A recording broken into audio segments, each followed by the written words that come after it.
किसी ने सपने में नहीं सोचा था बिजली फ्री हो सकती है, वो सपना सच करके दिखाया केजरीवाल ने। किसी ने सपने में नहीं सोचा था प्राइवेट स्कूल से बेहतर सरकारी स्कूल बन सकते हैं, वो सपना सच करके दिखाया केजरीवाल ने। मोहल्ला क्लिनिक बनाया, दवाएं मुफ्त की, बुजुर्गों की तीर्थ यात्रा कराई, माताओं बहनों के लिए बस की यात्रा फ्री की। एक ऐसा आदमी हिंदुस्तान की राजनीति में उभरा जिसने 10 साल के अंदर आम आदमी पार्टी को राष्ट्रीय पार्टी बनाने का गौरव हासिल किया।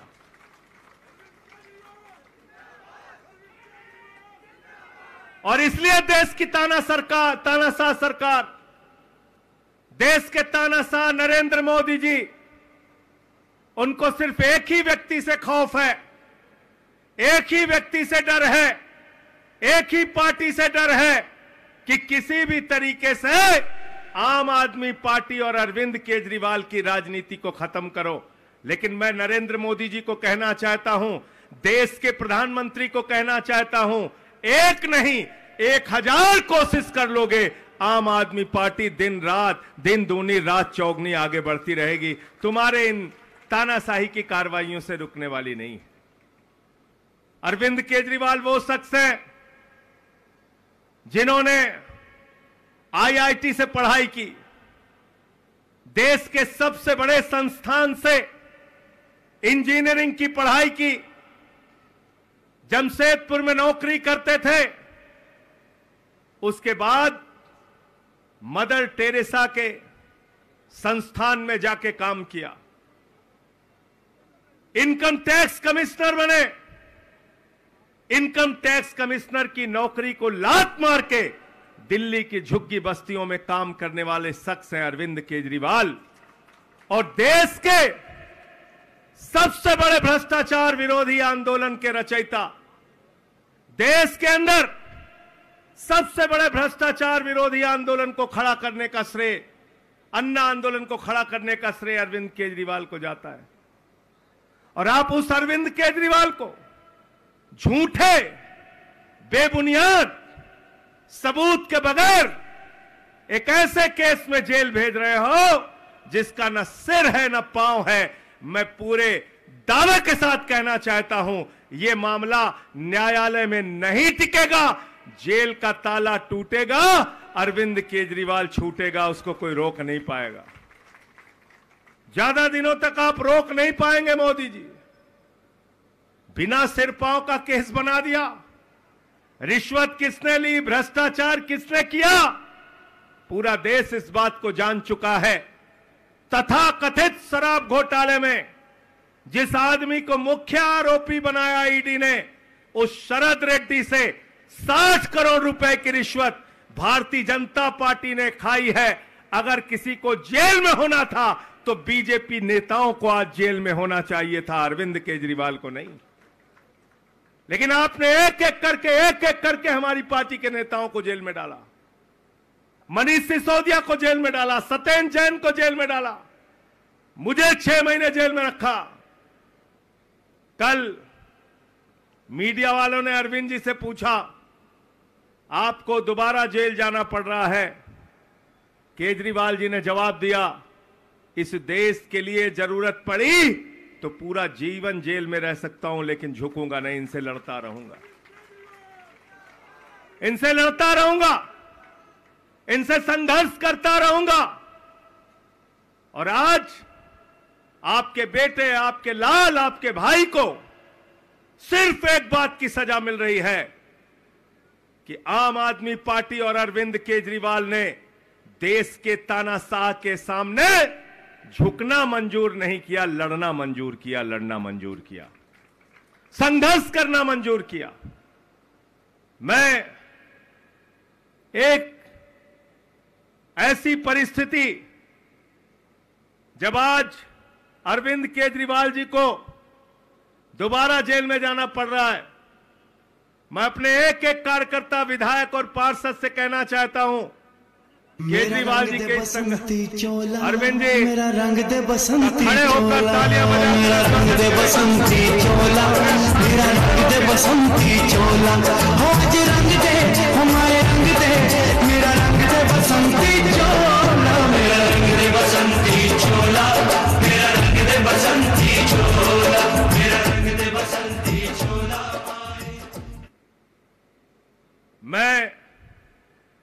बिना विलंब किए आम आदमी पार्टी के मुखिया, दिल्ली के लोकप्रिय मुख्यमंत्री, हम सब के लिए प्रेरणा के स्रोत आदरणीय अरविंद केजरीवाल जी को आमंत्रित करता हूं कि वह आए और आपसे अपनी बात सामने रखें, आपसे संवाद करें। आदरणीय अरविंद केजरीवाल जी। अरविंद केजरीवाल, अरविंद केजरीवाल, अरविंद केजरीवाल।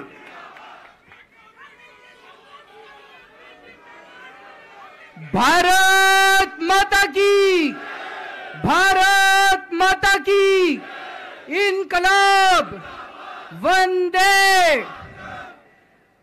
दोस्तों, माननीय सुप्रीम कोर्ट ने मुझे 21 दिन की मोहलत दी थी। मैं तहे दिल से सुप्रीम कोर्ट का शुक्रिया अदा करना चाहता हूं, बहुत बहुत। उन्होंने चुनाव प्रचार करने के लिए मुझे ये मोहलत दी थी। 21 दिन कल पूरे हुए। अब यहां से मैं सीधा तिहाड़ जा रहा हूं। ये 21 दिन मेरे लिए बहुत विस्मरणीय है। मैंने एक भी मिनट खराब नहीं किया। रात दिन 24 घंटे देश को बचाने के लिए प्रचार किया है। केवल आम आदमी पार्टी के लिए प्रचार नहीं किया, सारी पार्टियों के लिए प्रचार किया। बंबई भी गया, भिवंडी भी गया, हरियाणा भी गया, उत्तर प्रदेश भी गया, पंजाब भी गया, जमशेदपुर भी गया। जहां मौका मिला, जहां जिसने बुलाया उसी के लिए प्रचार करने के लिए गया, देश बचाने के लिए। मेरे सामने देश था। आम आदमी पार्टी इंपॉर्टेंट नहीं है, आम आदमी पार्टी सेकेंडरी है, पहली हमारे लिए देश है। तो मैं दिल्ली के लोगों को कहना चाहता हूं, आज आपका बेटा दोबारा जेल जा रहा है, इसलिए नहीं कि मैंने कोई भ्रष्टाचार किया है, इसलिए कि मैंने तानाशाही के खिलाफ आवाज उठाने की जरूरत की है।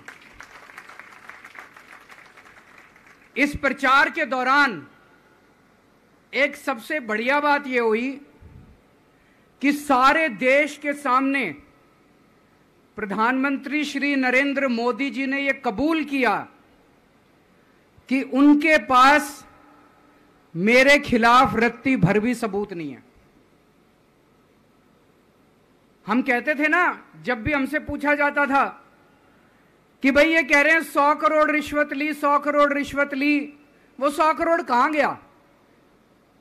500 से ज्यादा जगह तुमने रेड मार ली, कहीं चवन्नी मिली हो, अठन्नी मिली हो, 1 रुपया मिला हो, कहीं हमने खर्च किया हो, कहीं कैश पड़ा हो, कहीं लॉकर में मिला हो, कहीं स्विस बैंक में मिला, कहीं चवन्नी नहीं मिली, तो पैसा कहां गया?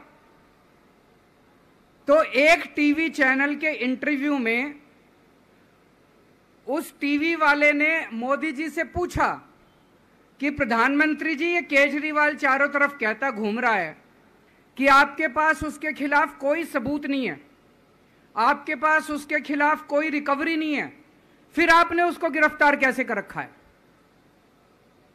पता है प्रधानमंत्री जी ने क्या कहा?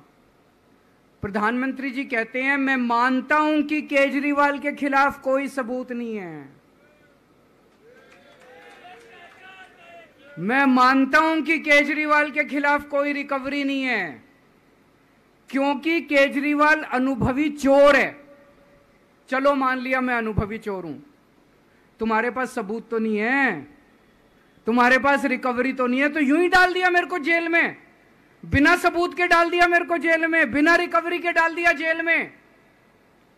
देश के इतिहास में 75 साल में सबसे ज्यादा बहुमत से आई हुई सरकार है। एक बार 70 में से 67 सीट, दूसरी बार 70 में से 62 सीट, 55% से ज्यादा वोट शेयर। इतने भारी बहुमत वाली सरकार के मुख्यमंत्री को आपने बिना सबूत के जेल में डाल दिया।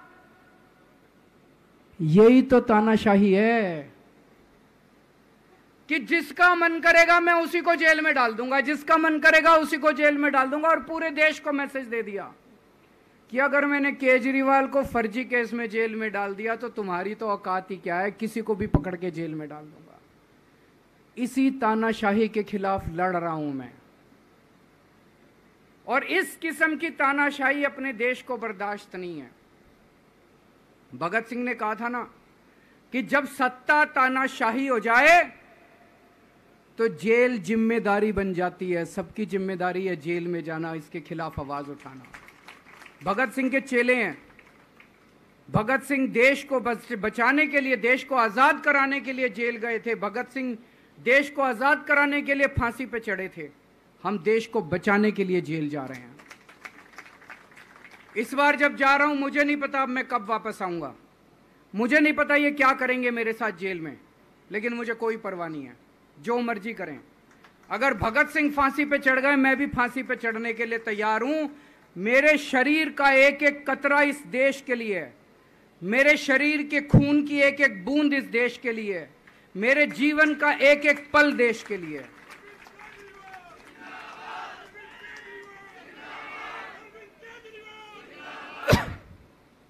अभी मैं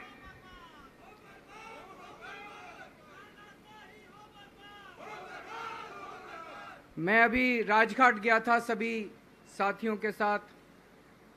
महात्मा गांधी की समाधि पे हम लोगों ने श्रद्धांजलि दी। गांधी जी ने इस हमारे देश से तानाशाही का अंत किया था, वो हमारे लिए प्रेरणा स्रोत हैं। उसके बाद हम कनॉट प्लेस गए, हनुमान मंदिर, वहाँ पे हमने हनुमान जी के मंदिर में जाके हनुमान जी का आशीर्वाद लिया। 4 तारीख को भी मंगलवार है, भली करेंगे बजरंग बली, करेंगे कि नहीं करेंगे? बोल बजरंग बली की। इनका नाश करेंगे, तानाशाहों का नाश करेंगे। अपने को किसी व्यक्ति विशेष से अपनी कोई दुश्मनी नहीं है, अपनी दुश्मनी तानाशाही से है। तानाशाही बर्दाश्त नहीं है अपने को। तो 4 तारीख को भी मंगलवार है और बजरंग बली का मेरे ऊपर, पार्टी के ऊपर बहुत आशीर्वाद है, देश के ऊपर बहुत आशीर्वाद है। मैं प्रार्थना करने गया था बजरंग बली को कि हे बजरंग बली, मेरे देश को बचा लो। अभी कल एग्जिट पोल आए हैं, मेरे से लिखवा लो, सारे एग्जिट पोल फर्जी हैं, बिल्कुल फर्जी हैं। एक एग्जिट पोल वाले ने राजस्थान में टोटल 25 सीट है, उसमें 25 में से 33 दे दिए उन्होंने बीजेपी को। ऊपर से आया होगा भाई बीजेपी को ज्यादा देने हैं, तो उसने कहा मोदी जी क्या याद रखोगे आप भी, आपको 25 में से 33 दे दिए। तो पूरा का पूरा फर्जी है, पूरा एग्जिट पोल फर्जी है। लेकिन असली मुद्दा ये है, इनको गिनती से 3 दिन पहले फर्जी एग्जिट पोल कराने की क्या जरूरत थी, ये समझने वाली बात है। मेरे को भी समझ नहीं आया। कई सारे लोगों की कई सारी बातें चल रही हैं। एक ये चल रहा है कि इन्होंने मशीनों का घोटाला कर दिया, लेकिन मैंने संदीप पाठक को भी बोला है और मैं सारे इंडिया गठबंधन की पार्टियों को बोलना चाहता हूं, अपने अपने काउंटिंग एजेंट को बोल दो, पूरी तरह से सतर्क रहे। आखिरी तक अगर हार भी रहे हैं तब भी उठ के ना आए। कई बार क्या होता है, 1 राउंड में, 2 राउंड में, 3 राउंड में हार गए तो उठ के चले जाते हैं। उठ के नहीं जाना। सबसे लास्ट में रैंडम जितने बूथ होते हैं, ईवीएम मशीन होती है, उसकी पर्चियां पड़ती हैं। उन पर्चियों में से 5% पर्चियां उठाई जाती हैं। उन 5% ईवीएम की मैचिंग वीवीपैट की स्लिप से कराई जाती है। वीवीपैट पे जो स्लिप है उसकी काउंटिंग होती है, जैसे बैलेट पेपर की काउंटिंग होती थी, और उसकी काउंटिंग और ईवीएम की चेकिंग होती है दोनों की। एक भी मशीन अगर मैच ना करे तो वहां चुनाव रद्द कर दिया जाता है। तो अगर आपने ये चेकिंग कर ली वहां पे, तो इसका मतलब फिर ईवीएम का घोटाला हम बचा सकते हैं। फिर ईवीएम के घोटाला अगर कर रखा इन्होंने तो हम उसको एक्सपोज कर सकते हैं। तो सब लोगों ने लास्ट तक रुक के, आपका कैंडिडेट हार भी रहा है तब भी आखिरी तक रुक के आपको ये ईवीएम की चेकिंग करा के आनी है, ईवीएम और वीवीपैट की मैचिंग करा के आनी है। एक थ्योरी ये चल रही है कि इन्होंने इतना ज्यादा सीटें इसलिए दिखाई क्योंकि इनके लोगों ने शेयर मार्केट में इन्वेस्ट कर रखा है, और कल जब शेयर मार्केट खुले तो बम्पर होगा, तो ये अपने शेयर बेच बाच के खुद तो निकल लेंगे। बाकी एक थ्योरी ये चल रही है कि अफसरशाही पे दबाव डालने के लिए अगले 3 दिन में अफसरों से उल्टे सीधे काम कराने के लिए एक माहौल बना दिया गया। भाई आ तो हम ही रहे हैं, तो हमारी बात मानो, उल्टे सीधे काम करो, काउंटिंग में गड़बड़ कराएंगे, सब कुछ करेंगे। लेकिन फिर से मैं कह रहा हूं, अपने को, अपने काउंटिंग एजेंट, एआरओ, सब आरओ, सब लोगों को अपने को ट्रेन करके भेजना है और अपने को चौकन्ना रहना है। बाद में हम कहते रहे इन्होंने ये कर दिया, उसका कोई फायदा नहीं होगा, अभी अपने को चौकन्ना रहना है। एक थ्योरी ये चल रही है कि अगर इन्होंने कल ही कम सीट दिखा दी होती एग्जिट पोल वालों ने, तो हो सकता है कि इन दोनों के खिलाफ आरएसएस में और बीजेपी में कल ही बगावत शुरू हो जाती, 4 तारीख तक इंतजार ही नहीं होता, हो सकता है। तो कई सारी थ्योरी चल रही हैं, लेकिन अपने को सतर्क रहना है, चौकन्ना रहना है। मेरा अपना मानना है कि 4 तारीख को इनकी सरकार नहीं बन रही है। ये एग्जिट पोल से घबराने की जरूरत ही नहीं है, माइंड गेम है इनका, माइंड गेम खेल रहे हैं। आपको डिस्करेज करने के लिए, डिप्रेशन में डालने के लिए बिल्कुल नहीं जाना। आप उससे जाओ कि आप जीत रहे हो, आप अपने उस कॉन्फिडेंस से जाओ कि आप जीत रहे हो, और आखिरी तक आपको बैठे रहना है, किसी भी हालत में बैठे रहना है आपको। हमें हर एक को लड़ना पड़ेगा। ये चुनाव किसी पार्टी का या किसी नेता विशेष का नहीं है, ये चुनाव इस देश को बचाने के लिए है, इस देश में जनतंत्र को बचाने के लिए है। जिसके लिए भगत सिंह, गांधी जी, सब लोग लड़े थे, वही माहौल आज है। जिस तरह से हमने अंग्रेजों को हटाया था, आज इस सत्ता को अपने को हटाना है। तो मैं सभी, आप सब लोगों का, सभी साथियों का बहुत बहुत शुक्रिया अदा करना चाहता हूं। बहुत साथ मिला आप लोगों का इन 21 दिनों में। अब जब भी मैं लौट के आऊंगा फिर मिलेंगे आप लोगों से, तब तक के लिए अलविदा।